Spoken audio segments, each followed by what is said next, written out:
Selamat pagi, kita kembali bertemu di Posdik, podcast pendidikan politik di channel YouTube Garis Tengah Media bersama sabangmeraukenews.com. Hari ini kita akan kembali berbincang tentang satu hal penting yang menyangkut banyak orang, terutama yang saat ini sedang diperbincangkan oleh masyarakat di Kota Pekanbaru. Apa itu? Yakni soal parkir. Parkir ini mungkin bagi banyak orang bisa menjadi hal yang dianggap sepele.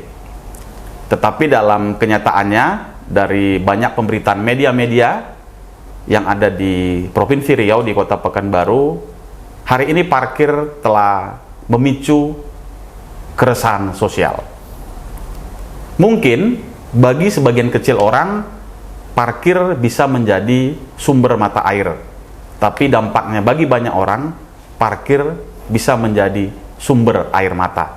Saya akan membahas problematika dan kondisi pengelolaan parkir di Kota Pekanbaru bersama dengan seorang akademisi yang juga merupakan pegiat sosial, bisa kita sebut juga aktivis, yaitu Dr. Iksan ST MSc.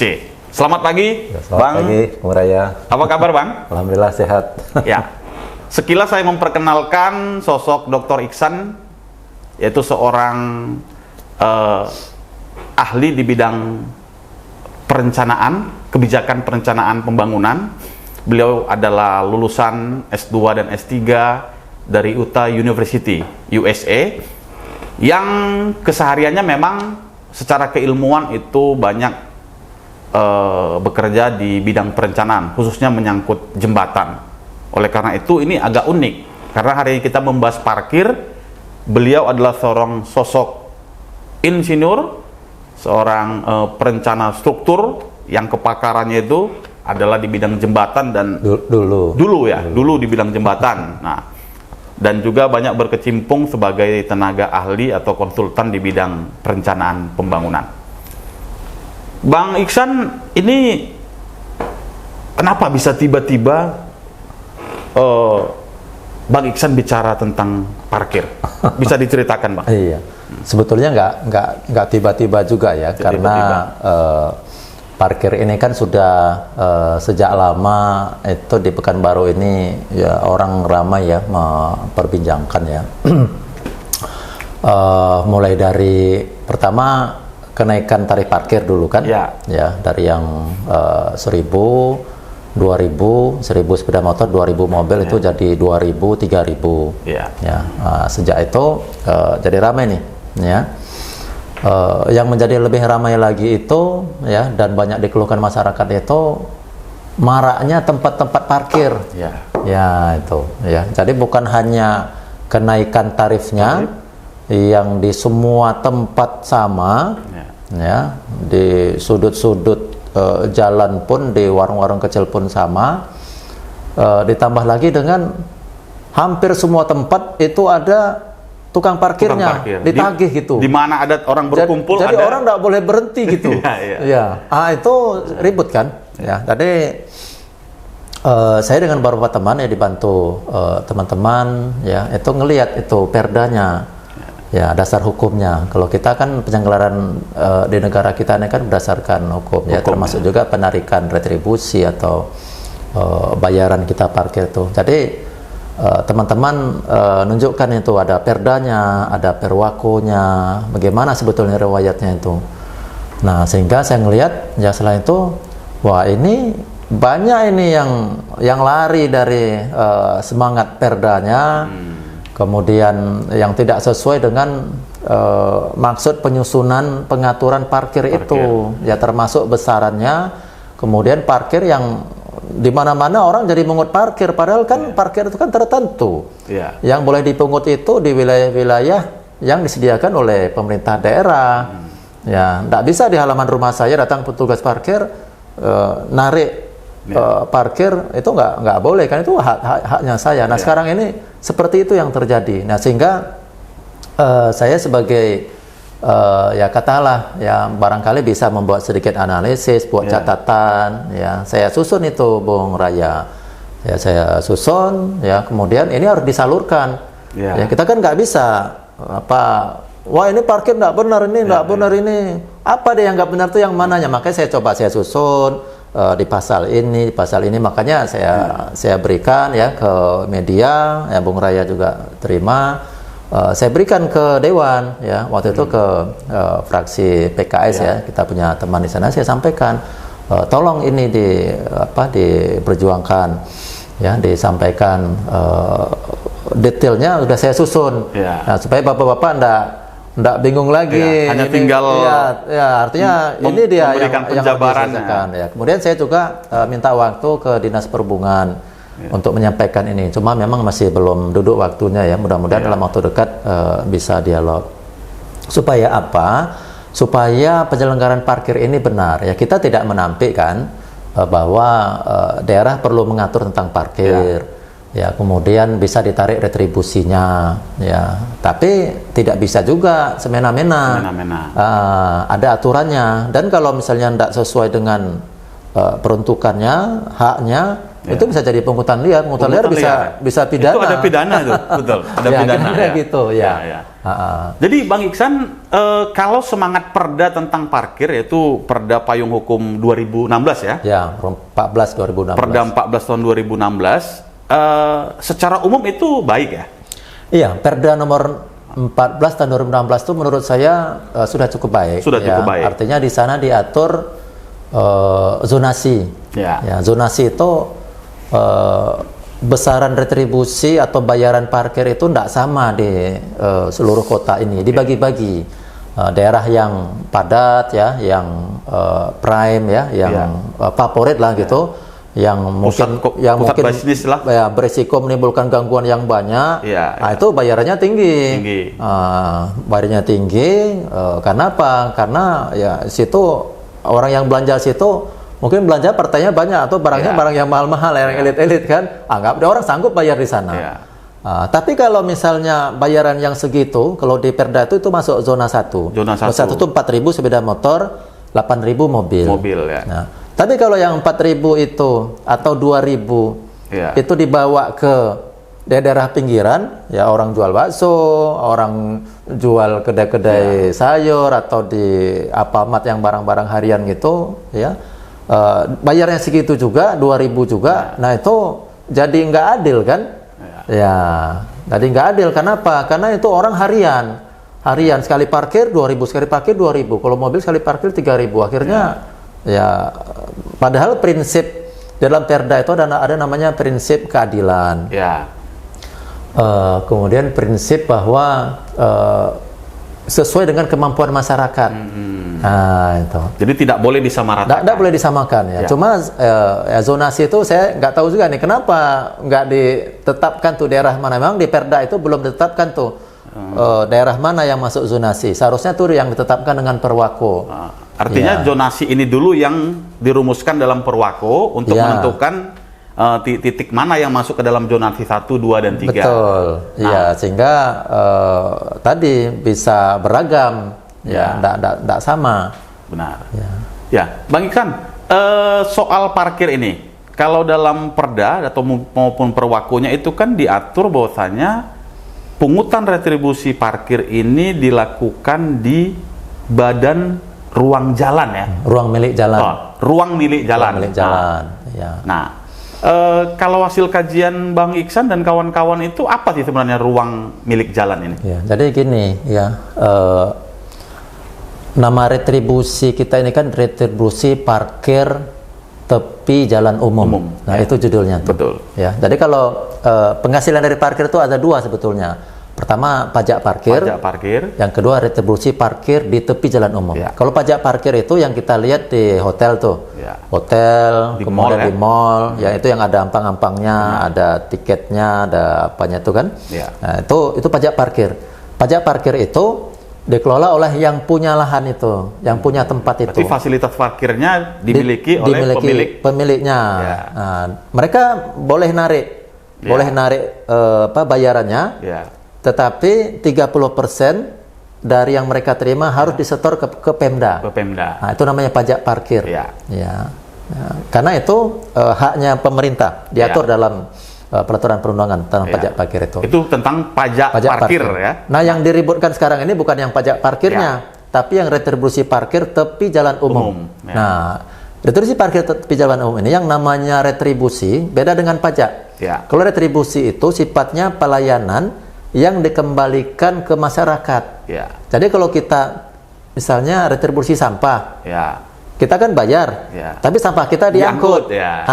Itu namanya pelayanannya kita dapatkan. Secara langsung ya kita bisa mendapatkan manfaatnya. Retribusi parkir harusnya juga gitu. Kita parkir, kita dapat layanan. Tempat parkirnya disediakan, ada rambu-rambunya. Kita masuk diarahkan, kita keluar diarahkan juga, keamanannya juga dijaga. Jadi namanya retribusi seperti itu. Nah, kalau tidak dilakukan layanan seperti itu, nah itu diatur dalam Perwako itu juga dalam Perda, bahwa yang boleh ditarik retribusinya itu adalah kawasan yang diperuntukkan untuk tempat parkir. Nah, makanya tadi ada istilah ruang milik jalan. Ruang milik jalan. Nah, ruang milik jalan itu adalah daerah jalan atau badan jalan yang memang diperuntukkan untuk jalan ditambah dengan cadangan dia nanti kalau jalan itu dilebarkan. Artinya apa? Ruang milik jalan itu sudah dikuasai oleh Pemda. Dan itu menjadi aset dari Pemda ya? Aset Pemda.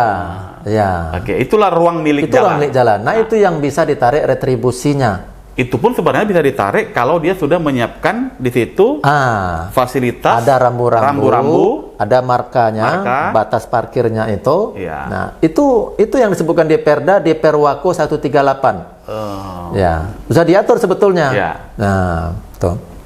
Jadi kalau tidak itu berarti dibalikkan kan? Berarti tidak boleh ditarik kalau tidak diatur, tidak disiapkan itu. Nah, sekarang ini yang terjadi karena masyarakat tidak tahu nih, tempat-tempatnya itu, cuma dia pikir kalau dia buat ruko, dia buat bangunan, ada halaman di depannya, itu jadi hak tukang parkir untuk memarkirkan kendaraan orang di situ, dan jadi hak mereka untuk menariknya.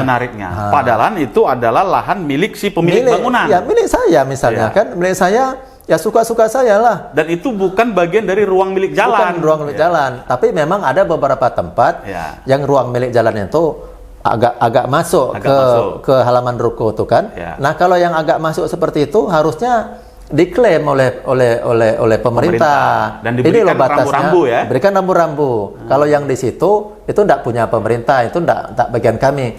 Terserahlah kalau misalnya yang punya ruko itu mau mengelola parkirnya diserahkan ke petugas, silakan. Tapi kalau dia nolak, bisa. Artinya sebenarnya pemilik ruko yang memiliki halaman yang merupakan bagian dari ruko milik dia, sebenarnya boleh tidak menerapkan atau memungut parkir. Boleh. Kalau dia pungut parkir sendiri juga boleh, sebetulnya. Boleh? Boleh, tapi harus izin. Itu namanya pajak parkir. Artinya masuk kategori pajak parkir. Dia harus store 30%. Tapi dia juga boleh tidak memungut parkir. Boleh, karena punya dia. Nah, ini jadi GT Mania supaya clear, karena Posdik ini juga adalah bagian dari pendidikan, edukasi kepada masyarakat untuk bisa memahami tentang regulasi dan kebijakan. Jadi penting kita ingat bahwasanya retribusi parkir itu sesuai dengan Perda Pemko Pekanbaru maupun Perwako itu hanya dipungut di tepian jalan yang masuk dalam area ruang milik jalan. Begitu Bang ya? Iya, betul. Bang Iksan, tadi kita sudah bicara tentang beberapa ketentuan-ketentuan yang ada dalam Perda maupun dalam Perwako.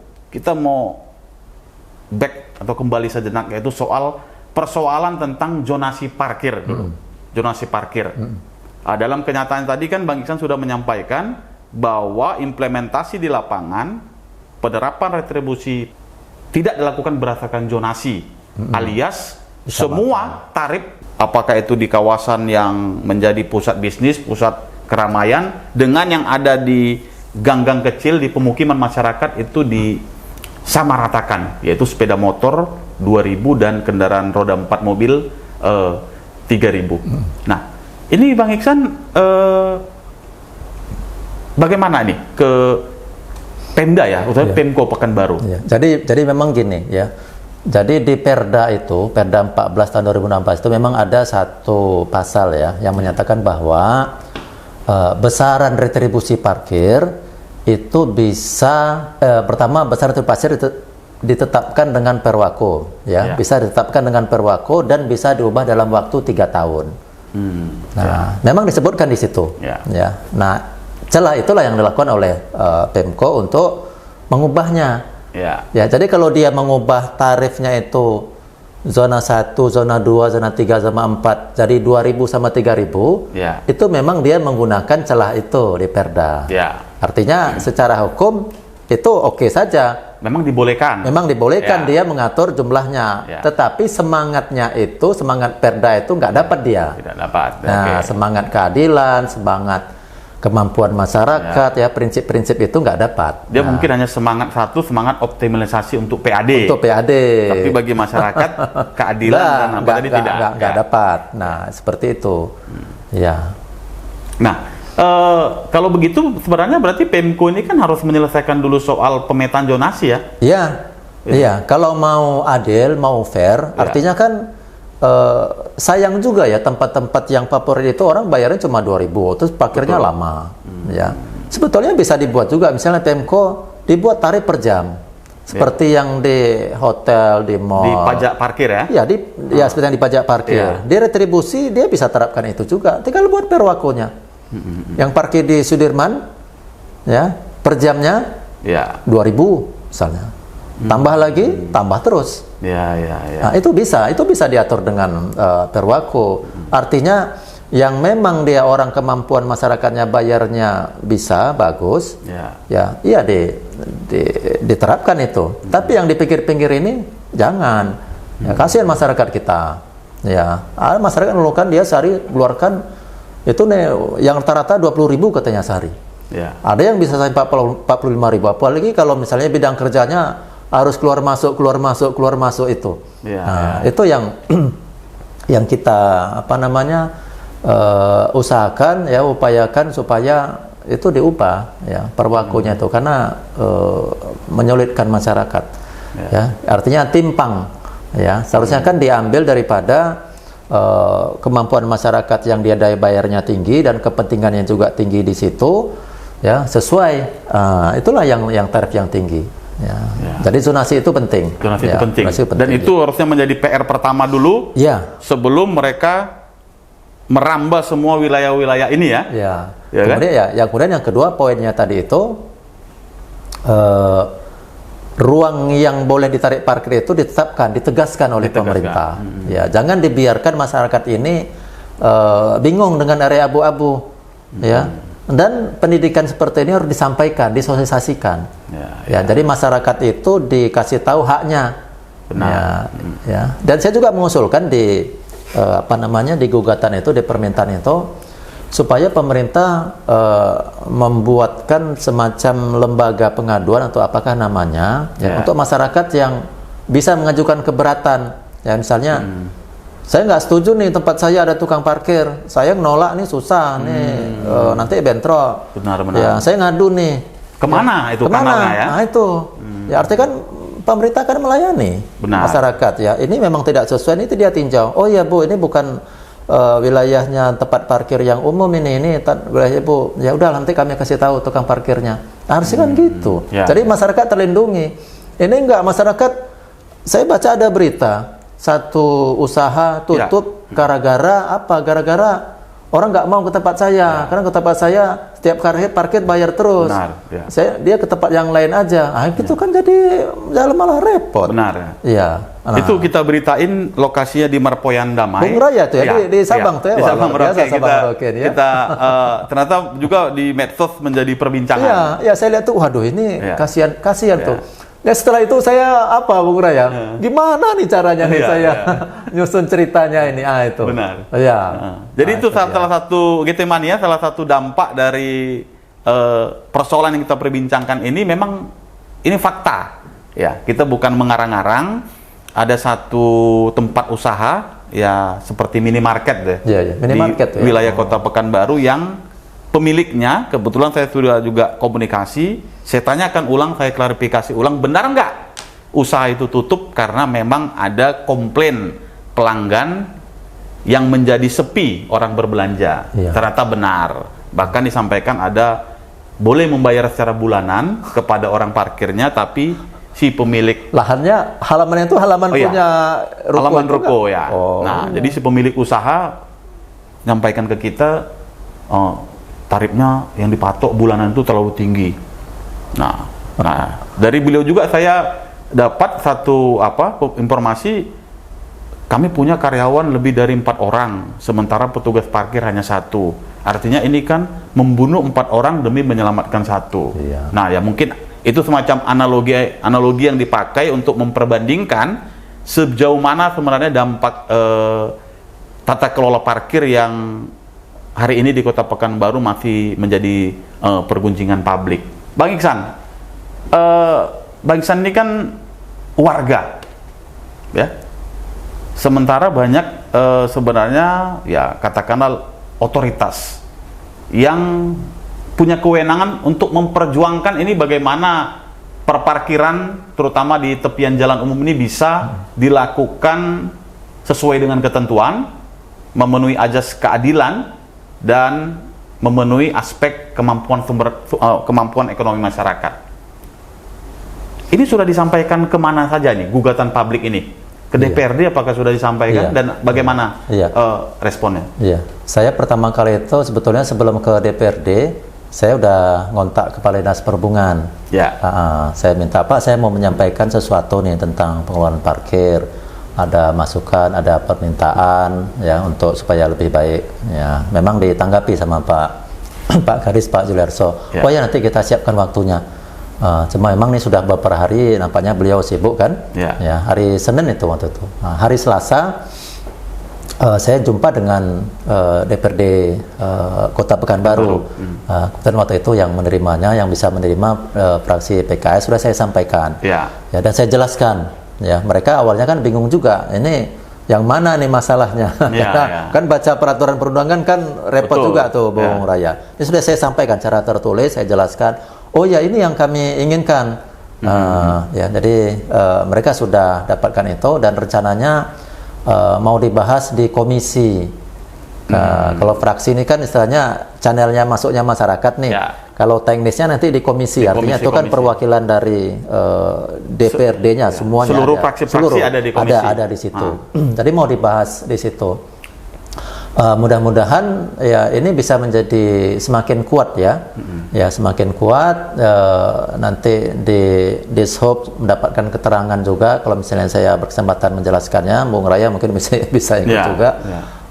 Itu ya supaya tidak ada lagi keraguan ini, memang ini bisa diubah ya, ini bisa diubah. Dan yang berat itu kan kalau kita ngubah perda ya, karena itu harus ada pembicaraan lagi dengan DPRD ya, DPRD. Kalau Perwako itu lebih mudah, dan yang bermasalah sekarang menurut saya Perwakonya ya, berarti sebenarnya problem yang kita bicarakan ini tidak persoalan yang terlalu berat untuk bisa diselesaikan oleh otoritas ya, terutama eksekutif Pemko Pekanbaru ya. Perwako. Kalau Perwako kan wali kota 1 orang aja cukup itu. Iya, hanya tanda tangan staf nyusun ngasih draft. Iya. Kita kasih masukan ya.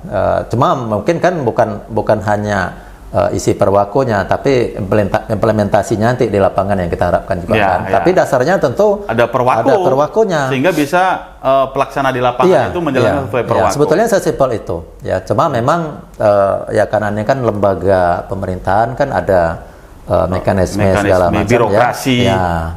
Kemudian dewan juga ada kita sampaikan ya, supaya kuat dapatkan legitimasi ya, kita masyarakat sama-sama mendukungnya. Dan kita minta dewan nih supaya juga memanggil stakeholder ini ya untuk segera menyelesaikan ini. Betul. Ya, saya pun sebagai inisiator ya, Bung Raya ya, kita minta ya semua masyarakat lah ya, semua stakeholder yang ada ya. Jadi mungkin dunia pengusaha yang merasa terganggu dengan kebijakan parkir ini, kemudian LSM yang biasa bergerak untuk mengajukan apalah gugatan. Kalau saya ini kan bukan orang hukum, saya benar, makanya orang tadi kita sudah sampaikan lebih kepada perencanaan pembangunan gitu. Tapi saya lihat ini kalau nggak ada yang mau mulai, ini nggak dimulai-mulai. Makanya saya ngambil inisiatif sebagai inisiator untuk itu. Jadi gerakan ini harus terus digulirkan ya, terutama ke elemen-elemen yang merasa terdampak. Betul, ya. Nanti mungkin kita minta kawan-kawan dari LBH,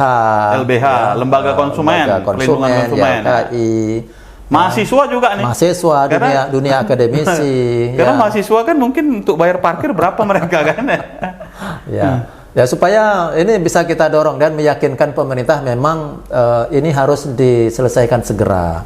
Ya, dan kira-kira dari Bang Iksan selaku inisiator, kalau memang ini dalam kurun waktu yang sudah disampaikan ini kan secara terbuka ya, masih sifatnya gugatan terbuka. Ada nanti rencana untuk menempuh upaya yang lebih serius?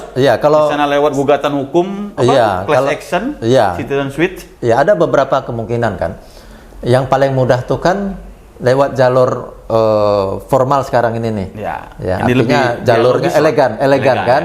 Ya, kita menghubungi Pemko, Dinas Perhubungan, kemudian kita juga lapor ke wakil kita di DPRD, DPRD yang mendesak untuk wali kota, Pemko merevisi perwakonya, selesai cepat itu. Masyarakat happy, hebat DPRD, hebat wali kota. Artinya mereka merespon apa yang menjadi selesai cepat public. itu. Selesai cepat Tapi kalau misalnya berlama-lama ini tidak jelas, ini apa? Ya, saya udah diskusi dengan kawan-kawan dosen hukum juga ya.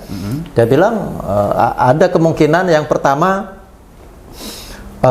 PTWN. Betul. Berarti objeknya adalah Perda dan Perwako. Apa yang dilanggar di situ. Atau yang kedua ke Ombudsman. Berarti kan masalah pelayanan, maladministrasi segala macam dan pelayanan yang publik. Mana yang tidak sesuai. Atau yang ketiga, uji materi ke MA. Ini perwakunya nggak benar ini. Itu pemaksaan lagi kan. Nah, kita nggak mau maju ke sana. Ya karena kalau ke sana kan kita juga capek kan. Sehari-hari aktivitas kita ini udah masyarakat banyak masalah yang lain-lain kan. Tapi kalau isu ini mau direspon oleh kalangan praktisi hukum untuk menempuh upaya hukum ya silakan Saya minta artinya ini kita mau masalah ini selesai. Itu saja. Lebih cepat lebih baik. Lebih cepat lebih baik. Kalau misalnya diselesaikan dengan elegan, alhamdulillah. Ya kita bilang wah bagus pemerintah kita aspiratif terhadap kesulitan-kesulitan masyarakat. Ya, tapi kalau tidak, ya kita tetap perjuangkan hak masyarakat ini sampai mana ujungnya. Ya mudah-mudahan perbincangan kita ini nanti bisa ditonton oleh Pak Muflihun, PJ Wali Kota Pekanbaru. Mudah-mudahan bisa mendengar dari perbincangan kita. Sekali lagi ini dialog kami bukan menyerang personal, tapi ini sebagai bagian dari pencerdasan pendidikan edukasi publik. Bagaimana kebijakan publik itu bisa dijalankan sesuai dengan ketentuan dan memberikan aspek kepastian, keadilan, dan kebaikan bagi masyarakat. Ya Bang Iksan semoga diskusi kita ini bermanfaat bagi para pengambil kebijakan, terutama otoritas pemerintah daerah, karena memang hampir setiap hari di media sosial keluhan tentang parkir ini sudah semakin tidak bisa lagi disepelekan. Terima kasih. Kita akan bertemu kembali dalam Posdik di edisi selanjutnya bersama dengan narasumber terbaik yang ada. Terima kasih Bang Iksan. Ya, sama-sama. Terima kasih.